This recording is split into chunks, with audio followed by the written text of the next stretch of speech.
I'm Scott Keene. I'm the manager here at Longshot Ammo and Arms. So Longshot was established in 2016.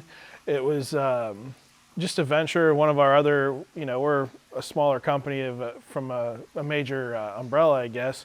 But when they decided to put Longshot in, again, it goes back to what I just said before. They wanted to have something so people could experience the ventures, but also come in and get a good quality experience. I think sometimes what happens is some stores stop focusing on the customer and being even just cordial from the hello to the door to the goodbye when you leave is gone. Even in these tougher times when I think animosity is higher on both sides of the counter, we still try to give somebody experience. Our slogan is everybody is somebody at Longshot, and we really try to do that. We don't care if you're just browsing to buying the nicest firearm on the shelf. We want to make sure that you get the attention you need, because a lot of times we get people coming back because we explained something and worked with them a little bit better, and that's a big deal for us. I think Longshot's a little different than most of the other firearms and retail shops in the area.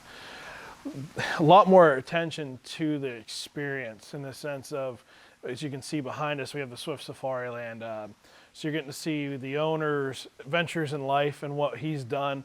He also wanted to express that in the shop. So it's not just your typical throw everything into a corner or have stacks of this here and there. We made sure that when you came in here, you felt like you were walking into your own adventure. So it just has a different charisma than the other places, and I think it works well for us. The firearms retail has grown exponentially for everybody. But one thing that helped us out to kind of maybe elaborate more was we're off the beaten path a little bit. There's a heavy amount of traffic from Pittsburgh to Du Bois to Brookville, however you want to put it, on Interstate 80 that come through here. But I think what a lot of people think is they see a sign for a firearm shop in the little town of New Bethlehem, and they don't really understand the experience. I mean, you guys are local. We had a discussion before this, and yins were amazed when you walked in. You didn't think something like this would be in New Bethlehem, Pennsylvania, or technically Fairmount City here. If I had $1 for every time that somebody walked in the door and said, wow, I never expected this here, I'd say that's honestly 50% of the reactions of the first-time customer. The ammo shortage is a tough thing. I think, and honestly, back to what we were talking about earlier with customer appreciation and stuff, that's the hardest part, trying to get people to understand that we're doing everything we possibly can to get ammunition for the firearms.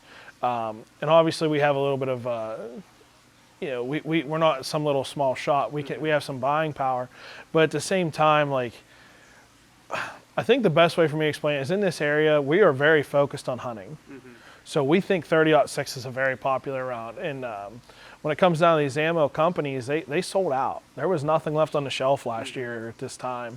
And when they were trying to play catch up with half the staff and everything that everybody else is going through, you just kind of get through the struggle. You try to get the extra stuff and help out the customer and get them what they need if you can. And like I said, you try to put on that face every day and explain it, because it's, they don't understand, because they're not on my side of it either. I'm the one getting emails from Hornady or Federal or whoever about what's going on, and it's tough, because we want you to be able to walk in and get everything you want to. That looks good on us. One thing I will say about this area, it's not, there's a lot of competition, but not a lot of negativity. So when I was talking about earlier, I try to stand out because the competition is stiff. There's 20 nice gun shops within an hour drive of here. You just try to hope that you get the customer what they want as fast as they want at an affordable price, and you're competitive with everybody else. Because I think for a small demographic area, when you start looking at county, per capita, we're a very small region of Pennsylvania. We have a lot of decent sized gun shops that are doing all very well, even pre-pandemic, however you want to phrase that. And I think that we're all thriving. And and obviously it's competition. You want to do better than the other guy, but there's not a lot of negative talk from other shops. There's a guy that comes up from down towards Leechburg, and we catch up a little bit. And I get the guys that I get to see every hunting season, that they come in, and you look forward to seeing some of these people, and it's nice having those relationships with different groups of from different areas, and it's kind of fun because you get to see how different it is 40 minutes from here. From the firearms they shoot to the local news and all kinds of, what's going on. Washington County is one of our bigger demographics. You never think that. But going to camp, and they're passing through, and they love stopping in these little towns and supporting the little communities, and that makes it great.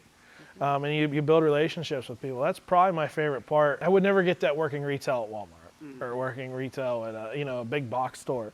It's way more intimate, and it's nice. Where can you go and sit for 5 minutes at your job and stare at different animals from across the world and just have a relaxing 5 minutes? Or, you don't have that. Now, imagine as a customer coming in. You know how many people walk back here and just sit down? It just brings a different atmosphere, from a level of fun with the axe throwing and the pistol ranges all the way down to a relaxing room. Customer service. The one thing we do offer more than other shops is events. We do have a room for meetings and parties and birthday parties. We have an axe throwing setup, which has really taken off well for us. It gets to these colder months, we're always looking for stuff to do. There's not a lot to do around here anymore. That gets booked up pretty heavily on the weekends. The shooting ranges, we both have a pistol range, a 50-yard rimfire range, and now we just recently put in a 1,000-yard shooting range. That's actually, we started getting our first customers in a couple weeks ago, and I think in the spring that's really going to take off. I'm excited for it because back to the store, we got to change some stuff. We got to get more of that, geared up towards having that kind of retail merchandise in the store for the people. So we're excited. There's going to be more events, more shoots, more stuff down the way, and it's a lot, but it's a lot of fun too. So we're trying to do different things. We're getting ready to do a paint and sip in this room. We're not just trying to gear towards the guys. We're trying to get the wives in here too, and the girlfriends. So they're doing a paint and sip here in a couple sometime. I think we're scheduling sometime in December. So we're not just a gun shop. We're not just a sporting goods shop. We try to have different things for different people to really give back to the area, because like I said, there's just a lot of that stuff going on anymore. I'd say our biggest sponsorship help out is we obviously try to help out with the local sports, Red Bank obviously, and we do a lot of stuff for their sports boosters and help them out. The New Bethlehem Fire Department supports us very well with their stuff, so we support them. In this time frame, it's tough, but we make sure that we try to help out everybody. We've had some locals that needed some help, and we donate stuff for that, whether it be auction stuff to straight a check. That's the biggest thing. But back to the customer being important, that money that you're giving us, we do try to give back to the community. Whether we've sponsored a soccer team to, sadly, if a family member gets cancer, we try to at least give some sort of auction items out in donation, and that isn't free, but that's not the point. We want to make sure that if we can help somebody out, we can.